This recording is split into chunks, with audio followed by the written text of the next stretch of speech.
టాలీవుడ్ నుంచి భారీ అంచనాలతో వస్తున్న చిత్రం కన్నప్ప. భక్త కన్నప్ప జీవిత చరిత్ర ఆధారంగా ఈ సినిమా తెరకెక్కుతోంది. ఈ సినిమాలో మంచు విష్ణు ప్రధాన పాత్రలో నటిస్తుండగా బాలీవుడ్ సీరియల్ డైరెక్టర్ ముఖేష్ కుమార్ సింగ్ దర్శకత్వం వహిస్తున్నారు. తాజాగా ఈ సినిమా టీజర్ విడుదలైంది. టీజర్లో విష్ణు పవర్ఫుల్ పెర్ఫార్మెన్స్, సంగీతం, విజువల్స్ అన్నీ ప్రేక్షకులను ఆకట్టుకునేలా ఉన్నాయి. ముఖ్యంగా టీజర్లోని యాక్షన్ సీక్వెన్స్లు, గ్రాండియర్ విజువల్స్ సినిమాపై ఒక్కసారిగా అంచనాలను పెంచేశాయి. ఈ మూవీలో మంచు మనోజ్ బాబు, ప్రభాస్, అక్షయ్ కుమార్ కీలక పాత్రలో నటిస్తుండడం విశేషం. భారీ బడ్జెట్తో తెరకెక్కిస్తున్న ఈ సినిమా ఓ గొప్ప భక్తిరస చిత్రంగా నిలవబోతోందనే అభిప్రాయాలు వ్యక్తమవుతున్నాయి. ఈ సినిమా ఏప్రిల్ 25న థియేటర్లలో విడుదల కానుంది. దర్శకుడు త్రినాథరావు నక్కిన ఏమాత్రం ఆగకుండా దూసుకుపోతున్నాడనే చెప్పాలి. ఆయన తాజాగా మరోసారి మజాకా సినిమాతో హిట్ అందుకున్నాడు. ఈ సినిమా అలా విడుదలయ్యిందో లేదో వెంటనే తరువాత సినిమాని మొదలుపెట్టేశాడు. ప్రస్తుతం ఆయన యువ హీరో హవీష్ కోనేర్తో జతకట్టాడు. కమర్షియల్ ఎంటర్టైనర్ సినిమాలను డైరెక్ట్ చేయడంలో త్రినాథరావుకు ప్రత్యేకమైన గుర్తింపు ఉంది. ఈ నేపథ్యంలో హవీష్తో సినిమా చేసేందుకు శ్రీకారం చుట్టాడు నక్కిన త్రినాథరావు. ఈ సినిమాని ఎటువంటి హంగు ఆర్భాటాలు లేకుండా స్టార్ట్ చేశారట. ఇక త్వరలో ఓ మంచి ముహూర్తం చూసుకుని అఫీషియల్ అనౌన్స్మెంట్ చేసే అవకాశం ఉందని సమాచారం. నువ్విలా, జీనియస్, 7 సినిమాలతో గుర్తింపు తెచ్చుకున్న హనీష్ కోనేరు త్రినాథరావు డైరెక్షన్లో చేయబోయే సినిమాతో ఎలాంటి హిట్ అందుకుంటాడో చూడాలి.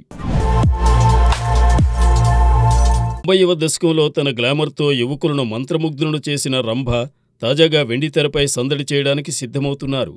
పెళ్లి చేసుకుని 3 పిల్లలు కన్న తర్వాత సినిమాల నుంచి గ్యాప్ తీసుకుని టీవీకి పరిమితమైపోయింది. కొన్ని డ్యాన్స్ షోలు మరియు కామెడీ షోలకు జడ్జిగా వ్యవహరిస్తూ వస్తోంది. ఆమెకు తల్లి, వదిన పాత్రలు ఆఫర్ చేసినప్పటికీ ఎందుకనో సినిమాలకు దూరంగా ఉంటూ వచ్చింది. అలాంటిది మళ్లీ ఇన్నాళ్ల తర్వాత, అది కూడా 50 ఏళ్లకు దగ్గరవుతున్న రంభ మళ్లీ సినిమాల్లో నటించడానికి సిద్ధమంటూ తెలుస్తోంది. ఇక ఇన్నాళ్ల తర్వాత ఆమెను క్యాస్ట్ చేసుకోవడానికి దర్శక నిర్మాతలు ఎంత ఆసక్తి చూపుతారనేది చర్చగా మారింది. మరి ఈ లేటు వయసులో ఆమెకు ఎలాంటి ఆఫర్లు వస్తాయో చూడాలి. మిస్టర్ బచ్చన్ సినిమా డిజాస్టర్గా నిలిచినప్పటికీ భాగ్యశ్రీకి మాత్రం మంచి గ్లామర్ బ్యూటీగా క్రేజ్ వచ్చింది. అందుకే ఆమెకు ప్రస్తుతం ఆఫర్ల విషయంలో మాత్రం ఢోకా లేకుండా పోయింది. ఆమె గ్లామర్ అండ్ లుక్స్ ఆమె ఆఫర్లను ఎఫెక్ట్ చేయకుండా చేశాయి. ప్రస్తుతం భాగ్యశ్రీ చేతిలో రామ్ పోతినేని సినిమా, దుల్కర్ సల్మాన్తో కాంత, విజయ్ దేవరకొండతో కింగ్డమ్ సినిమాలున్నాయి. ఇవి కాకుండా మరో 2 ప్రాజెక్ట్స్ త్వరలోనే అనౌన్స్ చేయనున్నారు. అయితే వీటన్నింటికీ మించి ఓ బిగ్ ప్రాజెక్టులో భాగ్యశ్రీ ఛాన్స్ కొట్టేసింది. ప్రభాస్, ప్రశాంత్ వర్మ కాంబినేషన్లో ఓ సినిమా అనౌన్స్ అవ్వనున్న విషయం తెలిసిందే. ఈ సినిమాకి సంబంధించి హీరోయిన్ లుక్ టెస్టులు జరుగుతున్నాయి. అందులో బాగా వినిపిస్తున్న పేరు భాగ్యశ్రీ బోర్సే. చాలామంది కొత్త హీరోయిన్లు లుక్ టెస్ట్ చేసినప్పటికీ భాగ్యశ్రీకి సెట్ అయినట్లు సదరు లుక్ మరెవరికీ సెట్ అవ్వలేదట. దాంతో ఆమెను కన్ఫర్మ్ చేసేందుకు మొగ్గు చూపుతున్నాడట ప్రశాంత్ వర్మ. ఇదే గనుక నిజమైతే భాగ్యశ్రీ టాలీవుడ్లో టాప్ హీరోయిన్గా లాంగెస్ట్ కెరీర్ను కొనసాగించడం కూడా ఖాయం. నందమూరి నటసింహం బాలకృష్ణ హీరోగా ప్రజ్ఞా జైస్వాల్, అలాగే ఊర్వశీ రౌటాల, శ్రద్ధా శ్రీనాథులు కీలక పాత్రల్లో దర్శకుడు కొల్లి బాబీ తెరకెక్కించిన సాలిడ్ హిట్ చిత్రం డాకు మహారాజ్.